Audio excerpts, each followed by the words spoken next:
Hola queridos amigos, ¿cómo están? Nos alegra mucho poder estar con ustedes nuevamente y que ustedes puedan estar también con nosotros aquí en nuestra casita. Bienvenidos al estudio de la palabra del Señor. Bueno, estamos muy contentos de seguir adelante con este estudio. En el capítulo anterior hablábamos de estos movimientos revolucionarios que se levantan en el mundo de manera natural porque la gente se va dando cuenta que las cosas están mal, pero que hay un grupo revolucionario que son los revolucionarios de Jesús y que debiéramos ser parte nosotros también. Es que se podría levantar de acuerdo a las enseñanzas de Jesús, Sí.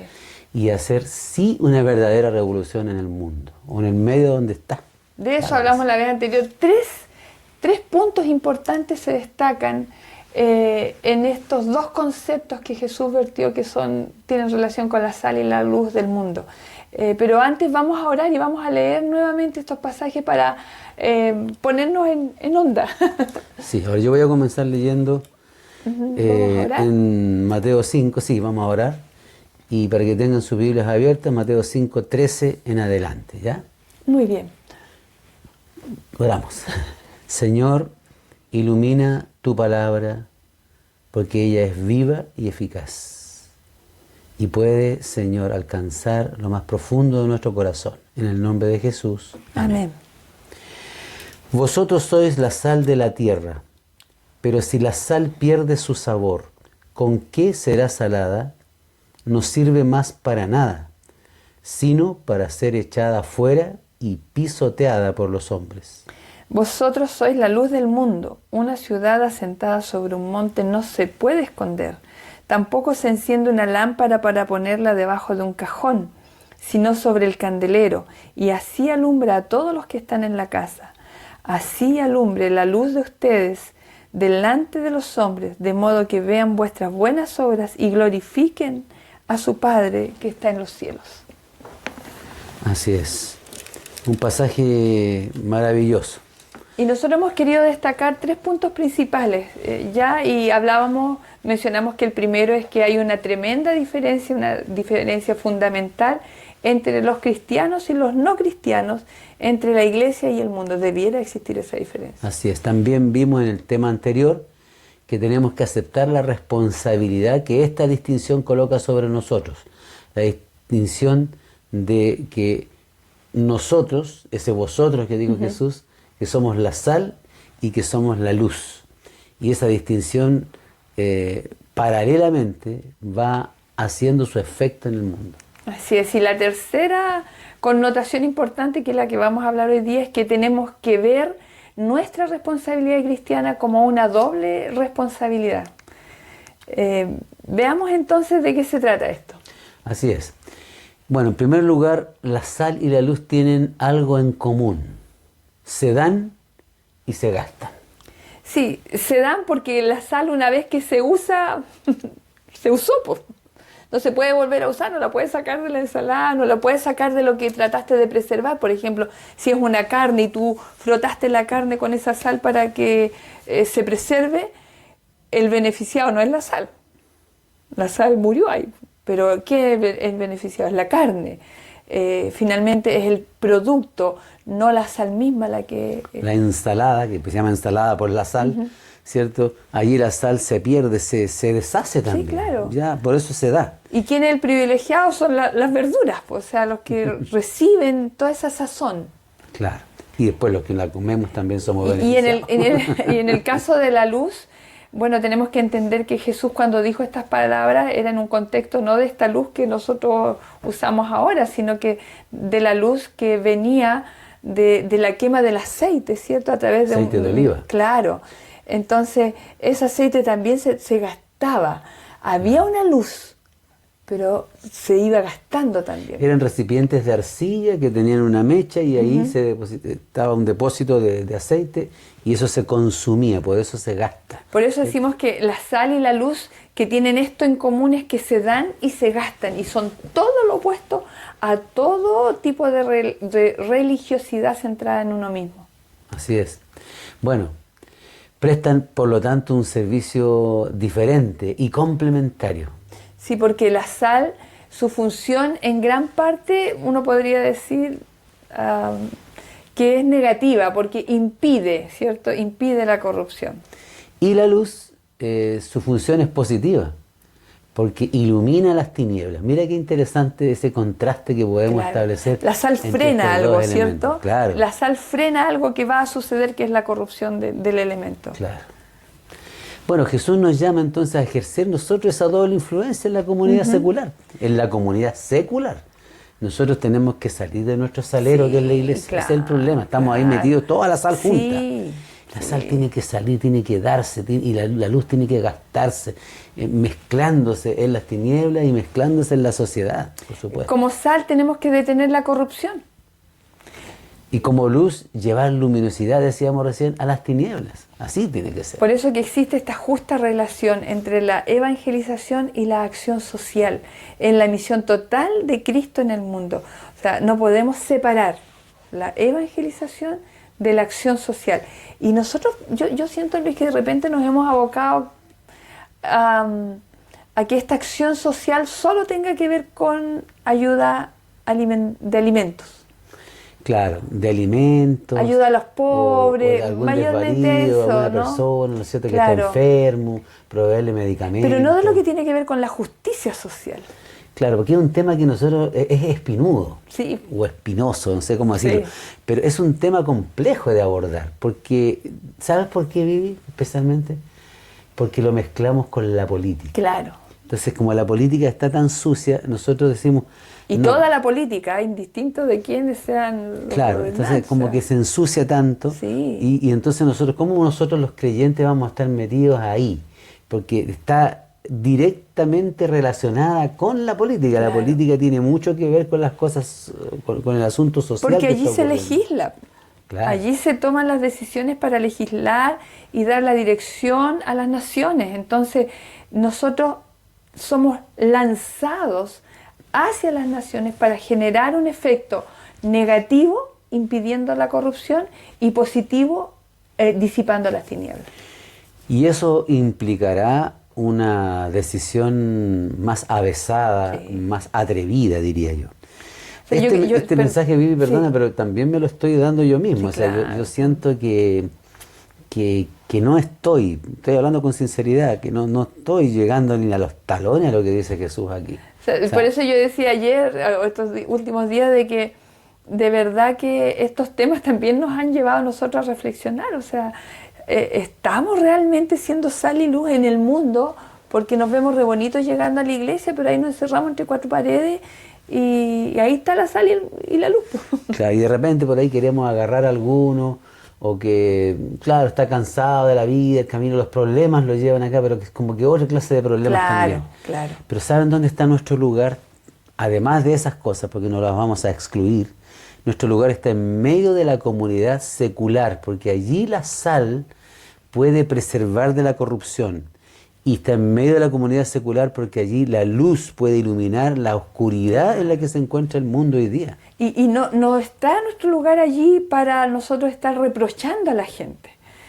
Por eso que es un movimiento revolucionario de gozo, de paz, de amor, decíamos la vez anterior. Porque no estamos para reprochar, sino para salar, para preservar, para detener la corrupción que avanza tan rápido. Esa es nuestra responsabilidad. Porque si fuera de otra manera, Jesús no habría dicho vosotros sois la sal o la luz, habría dicho vosotros sois la miel del mundo, ¿cierto? Para caerle bien a todos, qué rico, qué dulce, qué amoroso. Los cristianos no estamos para ser los amorosos, los dulces, los tiernos, somos para generar cambios. Estamos siendo llamados a generar un cambio. Es cierto que vamos trabajando persona a persona, pero también podemos hacer mucho más. Yo creo que Dios espera mucho más de nosotros. Sí, y no solo ayudar a las víctimas, porque a veces parece que a eso nos dedicamos. Claro. Sino también cambiar las estructuras sociales. Y aquí ese es el tema más espinudo, Sí. porque la estructura, ¿cómo se cambia la estructura social? Hay gente que hace esos cambios, están allá en el Parlamento, en nuestro país, en Valparaíso. Allí se toman las decisiones. Y nosotros a eso le tenemos miedo. Sí. Le tenemos miedo de meter la mano allí. Por ejemplo, en medio de todo esto que pasó recién a finales del año pasado en nuestro país, ¿acaso fue alguno de nosotros, capaz que fue, yo no me he enterado, pero fue alguno de nosotros al Congreso, pidió alguna audiencia para presentar la posición de Cristo en medio de todas estas decisiones que se han ido tomando en Argentina, en Brasil, en otro lado, pero aquí en nuestro país también. Por ejemplo, en cuanto al aborto, por ejemplo, en cuanto al matrimonio homosexual. Hemos dicho nuestra posición, por ahí se han escuchado un par de pastores, pero lamentablemente... Pero no con las armas del gozo, exacto, la paz y el amor. Sino que han sido hombres que han ido para denostar, para humillar, para insultar. Claro. No es el camino. No. Nosotros tenemos que ir con la verdad, pero con también tenemos que ir con el Evangelio. O sea, diciéndole a la gente a dónde nos va a llevar esto. ¿Cuál va a ser el resultado de todas estas decisiones que se están tomando y que finalmente estamos involucrados, somos parte de esto también? Y hay un inglés, el señor Sir Frederick Catherwood, él dijo lo siguiente, dijo, tratar de mejorar la sociedad no es mundanalidad, sino amor.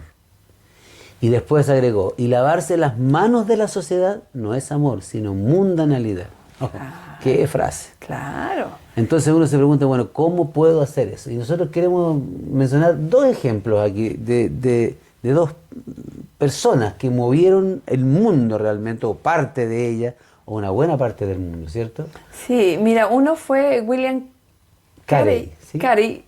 Este fue un hombre extraordinario, un misionero bautista, que él se fue a la India, era inglés, y se fue a la India a trabajar por la gente de allá, y cuando llegó allá se dio cuenta que no estaban las condiciones, no iba a tener entrada, y sin embargo no se desanimó, se fue con su esposa, su cuñada, sus 3 hijos, y vivió cosas tremendas. Sin embargo, él no se desanimó, y su obra tuvo mucho que ver con la sociedad que lo recibió, que mal lo recibió más encima, pero mucho que ver porque él se preocupó tanto, porque las tradiciones eran tan fuertes y generaban algunas prácticas que iban en contra, por ejemplo, de las mujeres.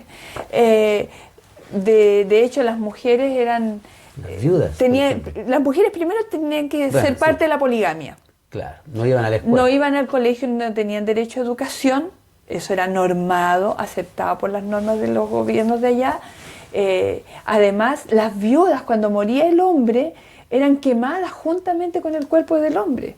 Y no hacerlo llegaría a ser una vergüenza para toda la familia de esa mujer. Por lo tanto, finalmente igual la iban a quitar la vida. ¿Y eso ocurre por tus propias creencias religiosas? Por las creencias, también, por las tradiciones, que eran más fuertes que cualquier cosa. Por la reencarnación que ellos tenían, todas esas cosas. Entonces, ¿por qué no mencionar algunas de las cosas? Bueno, ahí estábamos mencionando algunas cosas que hizo William Carey. Yo quiero leerles un poquito una parte que encontré, me pareció muy pertinente, de la biografía de las cosas que él hizo. Se involucró tanto con ellos, tradujo la Biblia a más de 40 lenguas diferentes de la India, transformó el idioma bengalí, considerado anteriormente como apropiado solo para demonios y mujeres, en el principal lenguaje literario de la India. Escribió baladas del Evangelio en bengalí para llevar el amor que los hindúes tenían por la música al servicio de su Señor. Fundó decenas de escuelas para los niños indios de todas las castas e inició la primera universidad en Asia. 100 colegios fueron. Importante, y además recibía hombres y niñas. Quiso desarrollar la mente india y liberar de la oscuridad y la superstición. Fue el primer hombre que se opuso a los asesinatos despiadados y a la opresión generalizada de las mujeres. Las mujeres en la India eran abrumadas por la poligamia, el infanticidio femenino, el matrimonio infantil, la quema de viudas, la eutanasia y el analfabetismo forzado, todo lo que era sancionado por la religión. Carey inauguró escuelas para niñas. Cuando las viudas se convertían al cristianismo, arreglaba matrimonios para ellas. Fue su persistente batalla que 25 años contra la quema de viudas, conocido como el sati, lo que finalmente condujo a la prohibición formal, una ley se dio de esta horrible práctica religiosa. O sea, cambió leyes. El movimiento que él generalizó, cambios sociales importantes. Se fijan, lo que un hombre cristiano realmente puede hacer. O sea, estableció escuelas donde las niñas no les era permitido entrar. Él llegó a la escuela, eso trajo mucha persecución hacia él, hacia su familia, hacia las familias donde pertenecían esas niñas. Pero nada lo hizo ir atrás. Pero al mismo tiempo él recurría constantemente a la oración y el estudio de la palabra para pedirle a Dios sabiduría y fuerza. Señor, ¿por qué me trajiste aquí al comienzo con una cantidad de problemas, pobreza, falta de recursos, todo? Pero él tenía en su mente un pensamiento, lo decía en una frase: ¿cómo sería la India si Dios fuese su Señor? Ese era su pensamiento. ¿Cómo sería la India? Su sueño era ver a la India convertida en algo distinto, porque el Señor estaba ahí.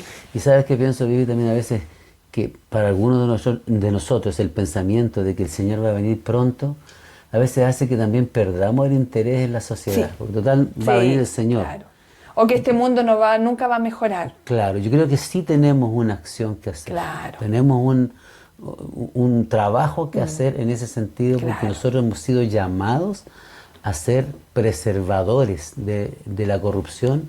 Y también hemos sido llamados a iluminar las tinieblas con la luz de Cristo. Por eso la experiencia de este hombre me hace mucho ruido con el tema del aborto.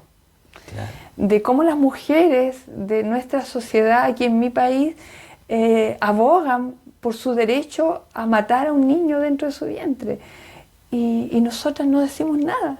¿Dónde estamos las mujeres cristianas? En la casa, viendo las noticias de lo terrible que es eso. No solo las mujeres, yo creo que todos los hombres y mujeres y jóvenes deberíamos estar ahí, ¿no es cierto? También presentando nuestra posición. Y enseñando, con amor, a lo mejor alcanzando a alguna de esas mujeres que piensan así hoy día. Decirles que Dios tiene un plan distinto, pero lindo para ellas, que las va a hacer más felices. Ahora, yo quiero decir algo más. Hay otro movimiento que se levantó en 1904. El que lo levantó es un joven, Evan Roberts. Y creo que aquí nos da la clave de cómo se puede hacer esto, Vivi. ¿Cómo se puede hacer? Mira, porque el lema del reavivamiento que Evan Roberts levantó era el siguiente: pon a la iglesia de rodillas y salva al mundo, dijo. Estoy leyendo el libro La mayor necesidad del adventismo de Ron Cluzet. Se los recomendamos porque es un libro muy bueno. ¿Ya? Pon a la iglesia de rodillas, dijo Evan Roberts, y salva al mundo. Y saben, este movimiento de oración, tuvieron años orando, Vivi. Creo que fueron 11 años, un grupo de jóvenes que después se fueron de ciudad en ciudad, donde sus objetivos eran 4 y se los decían a la gente. 4 objetivos. 1, deben confesar cualquier pecado conocido a Dios y enmendar cualquier error cometido contra los demás. Mira qué valiente. 2, deben repudiar cualquier hábito dudoso. 3, deben obedecer al Espíritu con presteza, o sea, rápidamente. Y 4, deben confesar su fe en Cristo públicamente. En respuesta a eso, milagrosamente, diríamos también misteriosamente, la gente se entregaba arrepentida enseguida. Mira, oye, pero y fue un movimiento tremendo. Y mira lo que ocurrió bajo este movimiento. El Espíritu de Dios se apoderó de Gales por asalto, diríamos así. En 5 meses, 500.000 personas se hicieron cristianas. Qué espectacular. En 5 meses. La mayor campaña de evangelización que ha ocurrido en el mundo. Escuchen esto, las tabernas se declararon en quiebra, o sea, los bares. La gente ya no iba a tomar. Dígame que si no es un cambio social.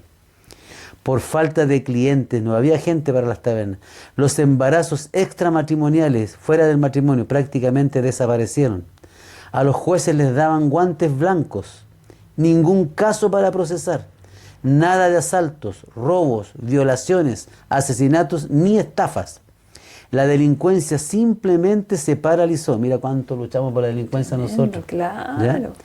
Los municipios realizaban reuniones de emergencia a fin de decidir qué hacer con tantos policías sin hacer nada. Aquí estamos al revés. ¿Ya?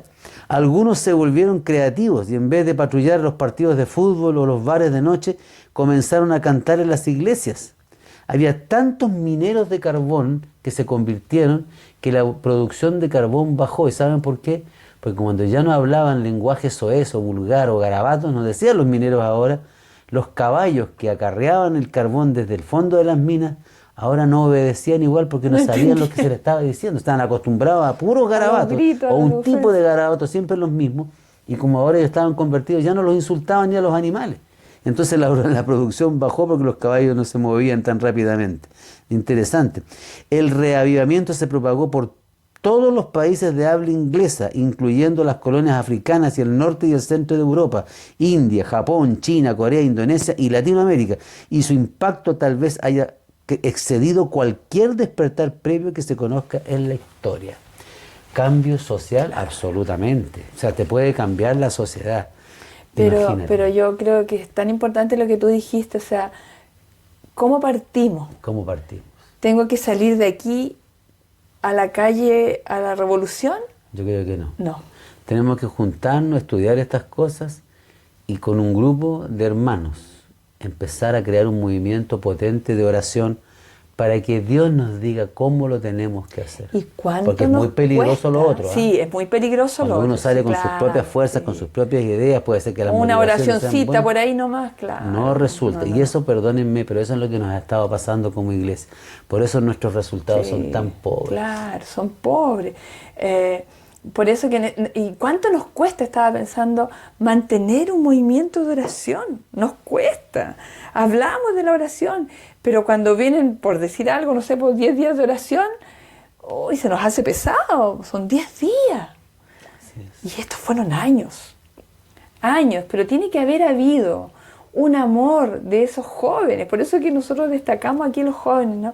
Tiene que haber habido un amor tan grande de estos jóvenes por la sociedad que imperaba en ese momento y que era tan dura y también tan degradada como ahora, y lograron los cambios. Un amor y una fe en el Señor. O sea, confiaron aunque pasó el tiempo. Nosotros a veces queremos resultados, hacemos 10 días de oración y queremos resultados enseguida. Dios no se regala así de fácil. Perdónenme, mis amigos, colegas, los que me están escuchando, hermanos, lo decimos con todo amor, con todo cariño. Nos incluimos en esto también. También hemos fracasado. Y además que no es que todos ahora vamos a hacer lo mismo. Dios tiene que guiar las cosas. Nosotros tenemos que ir a orar juntos, como hermanos. Como decía ahí, confesar nuestros pecados. Si hay algo que todavía impide la bendición, a lo mejor yo estoy siendo objeto de... el tapón que está impidiendo la bendición. Queremos salir con nuestros propios pecados todavía. Claro, nosotros mismos tenemos que consagrarnos, santificarnos. Eso se lo dijo el Señor al pueblo de Israel. Santificado soy, Jehová hará mañana maravillas entre vosotros. Si se humillare mi pueblo, ¿recuerdan esos pasajes? O sea, ahí está la clave de todo. Claro. Por eso que nosotros lo que necesitamos hacer es esto. Y los invitamos a pensar en esto muchísimo. Que este evangelio contenido en la palabra de Dios pueda ser transmitido de manera potente a través de nosotros. Que seamos realmente sal y luz para este mundo. Ese realmente es el gran significado de la sal y de la luz. Amigos, es un llamado potente para nosotros. Y les digo que hay mucho más para decir, pero lo vamos a dejar descansar y vamos a avanzar de a poco. Vamos a orar nuevamente. Amado Dios que estás en el cielo, cuánta responsabilidad, Señor. Cuánta responsabilidad que no hemos cumplido. No hemos hecho, Señor, no hemos estado a la altura de lo que tú esperas de nosotros. Te pedimos, Señor, que tú abras nuestra mente, nuestro entendimiento, que tú nos atraigas, Señor, como un imán potente hacia ti, que no podamos alejarnos de tal manera que puedas realmente hacer una obra a través de nosotros. Y, Señor, si no somos nosotros a quienes vas a usar, que sean nuestros jóvenes, Señor. Dales a ellos valor, pero también purifica sus vidas, Señor. Están llenos también de tanta cosa, tanta corrupción está llegando a nuestros propios jóvenes. Señor, límpialos para que puedan ser parte de ese grupo de revolucionarios tuyos. Señor amado, ¿cómo lo hacemos? Hay un solo camino. Es primero ir a ti como nuestra gran necesidad. Amén. tener hambre y sed del Espíritu, para que Él ponga en nosotros las ideas, las acciones, los caminos y el camino que debemos seguir. Llenos de Cristo, ir a un mundo que perece, que se agota, que se apaga, que está corrupto por todos lados. Gracias, Señor, por esta bendición de tu palabra. Amén. Y porque haciendo las cosas de la manera adecuada podemos realmente salvar al mundo de la putrefacción y llegar al mundo para iluminarlo en las tinieblas donde se encuentra. Sí, Señor. Todo esto, Señor, te lo pedimos y agradecemos profundamente en el nombre de Jesús. Amén. Amigos, nos vemos. Dios los bendiga.